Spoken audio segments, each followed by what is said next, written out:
أعوذ بالله من الشيطان الرجيم. بسم الله الرحمن الرحيم. وإما نرينك بعض الذي نعدهم أو نتوفينك فإنما عليك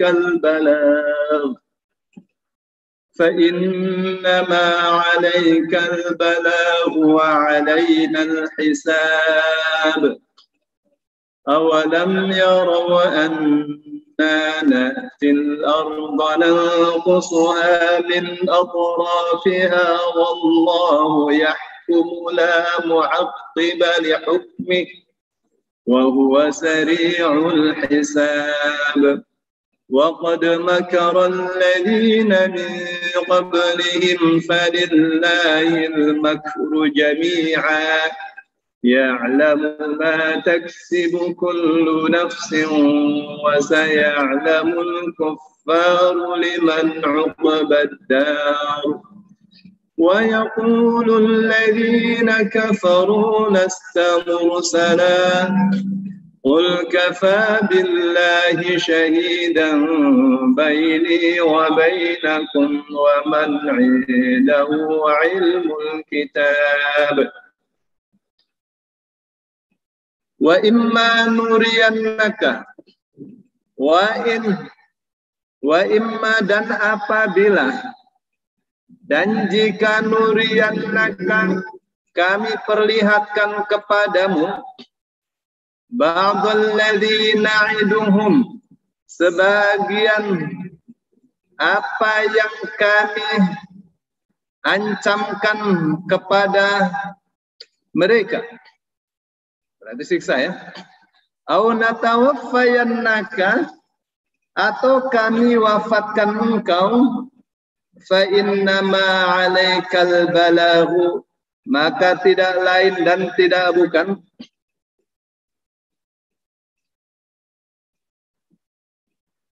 alaikal balaghu kewajibanmu adalah hanyalah menyampaikan saja.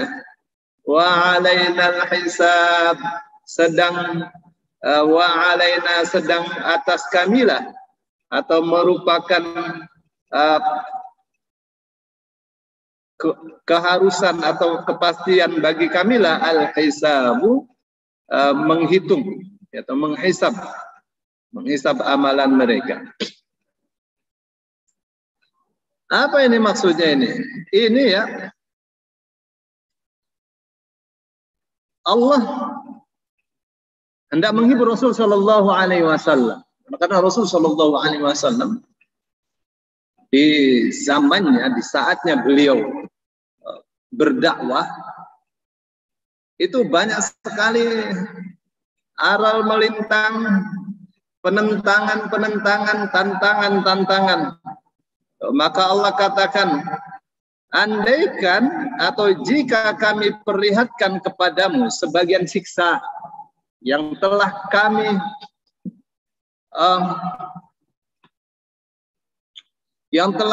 ancamkan kepada mereka, au natawaffayannaka atau kami wafatkan kamu.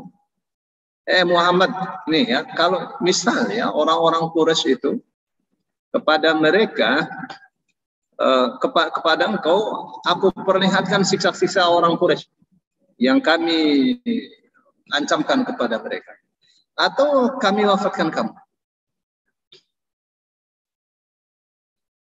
Ya, sampai di situ tuh. Nah, di sini peran ihtibak. Apa itu ihtibak? Ihtibak itu untaian kalimat yang tidak tertulis di dalam Al-Quran. Tapi itu kudu muncul supaya bisa difahami. Apa kata yang mesti muncul di sini? Yang mesti difahami oleh orang yang hendak menerangkan ayat Al-Quran.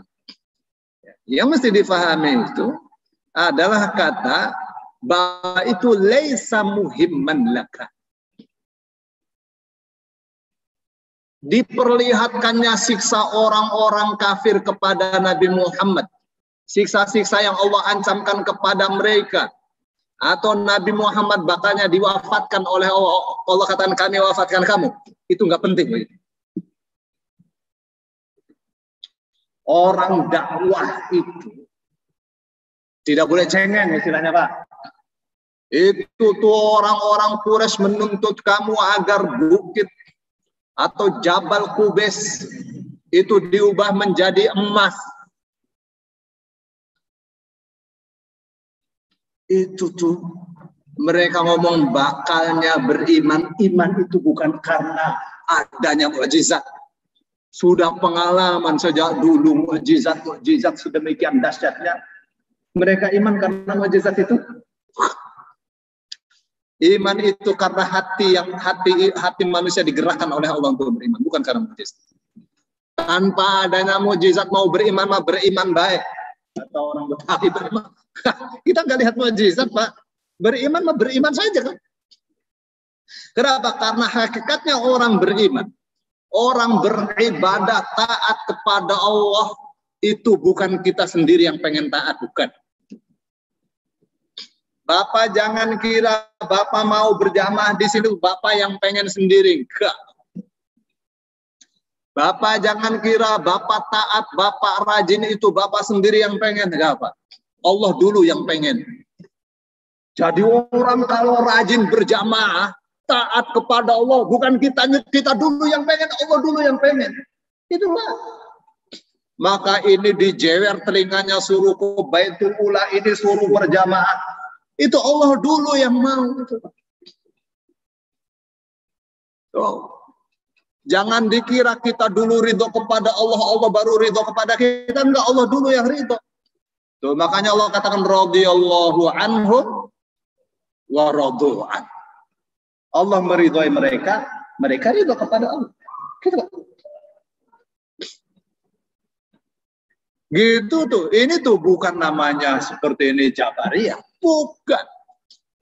Itu yang mesti kita paham. Jangan dikira kalau kita istighfar kita duluan yang pengen minta ampun kepada Allah. Enggak. Allah duluan perintah kita untuk istighfar. Gitu Pak. Allah perintahkan kita untuk istighfar. Pak. Lalu ada yang mau istighfar, ada yang tidak mau istighfar. Loh, mau istighfar itu siapa yang kasih ilham? Yang mengilhami, yang bisikin orang itu, yang menggerakkan orang itu mau istighfar itu siapa? Adalah Allah. Allah duluan, Pak. Tuh, maka jangan risau kita dengan taubat kita, istighfar kita diterima mati kita oleh Allah. Itu duluan Pak yang mau. Yang merintah Allah, yang gerakan hati kita istighfar Allah. Terus yang mengatakan dirinya Maha Pengampun, Maha Penyayang siapa? Ya Allah. Jangan risau.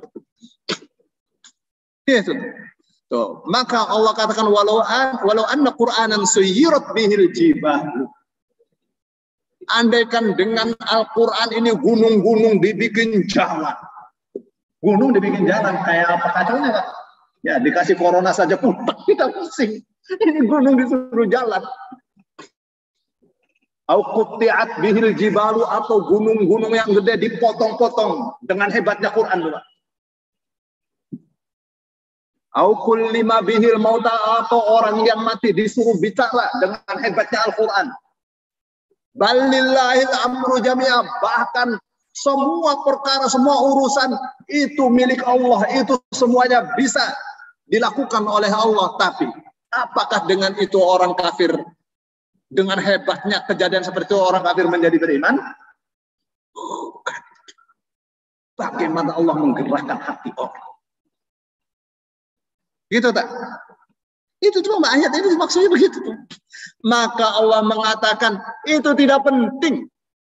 Itu bahkan orang-orang yang disiksa di neraka, disiksa di kubur, seperti yang kami ancamkan kepada mereka orang-orang Quraisy, atau kami wafatkan kau, itu nggak penting untuk orang berdakwah. Orang berdakwah itu semata-mata hanya untuk taat menjalankan perintah Allah. Mana yang penting? Yang penting adalah fa innama 'alaikal balah. Muhammad, daerah kekuasaan kamu, domain kamu dalam berdakwah itu cuma menyampaikan saja. Itu perkara mereka mau beriman, gak beriman, bukan kamu punya urusan, Allah punya urusan.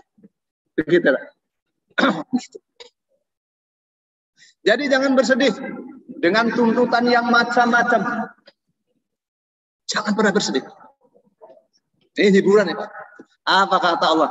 Wa 'alainal hisab. Dan tanggung jawab kami untuk menghitung. Dihitung semua, nggak ada dihitung Pak. Orang hidup ini dibayar oleh Allah Pak. Allah Maha Rahman Rahim. Rahman Rahim itu semua dikasih, dibayar. Orang beriman dibayar, orang kafir dibayar, berbuat baik dibayar, berbuat jahat dibayar. Jadi semua dihisab oleh Allah, dihitung. Orang kafir berbuat baik, dikasih pahala oleh Allah.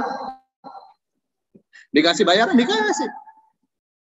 Dikasih, tapi itu di dunia. Di akhirat tidak. Gitu ya. Maka Allah katakan walladzina kafaru a'maluhum kasarabin biqi'atin yahsabuhu dhama'an. Orang-orang kafir itu amal perbuatannya seperti fata morgana di tengah-tengah padang Sahara yang orang-orang yang kehausan mengiranya itu air. Hatta idza ja'ahu lam yajidu syai'a.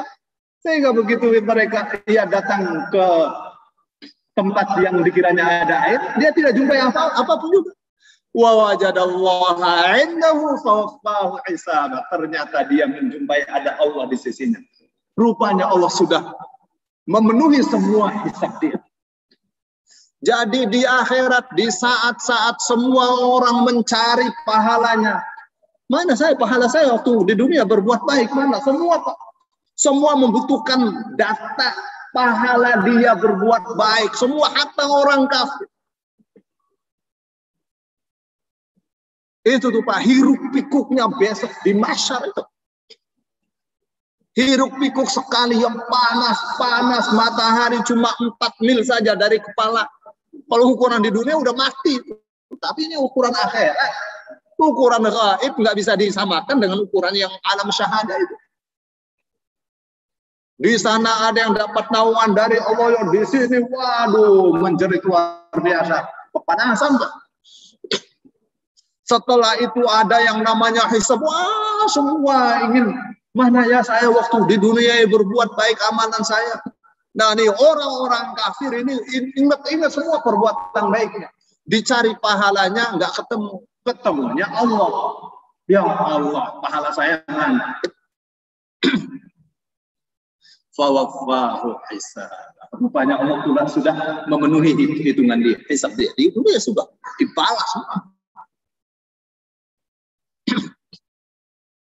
Nanti semua dihisab. Nggak ada yang tidak dihisab. Orang beriman itu pasti aman dengan syarat tidak zalim. Walladzina amanu wa lam yalbisu imanahum bidzulmin ulaika lahumul amnu wa hum muhtadun. Orang-orang yang beriman dan tidak mencampur adukan keimanannya dengan kezaliman, ulaika lahumul amnu, mereka itu berhak memperoleh jaminan keamanan. Wa ulaika humul muhtadun, dan mereka itu orang-orang yang memperoleh hidayah. Nah, kita ini kan pasti, apakah kita ini tidak pernah mencampur adukan keimanan dengan kezaliman? Dulu sahabat-sahabat resah dengan ayat ini. Sahabat-sahabat datang, ya Rasulullah, ini ayat berat. Siapa di antara kita yang beriman yang tidak pernah berbuat zalim? Rasul Shallallahu Alaihi Wasallam menghibur, yang dimaksud zalim di sini adalah syirik. Inna syirka la zulmun azim. Sesungguhnya syirik itu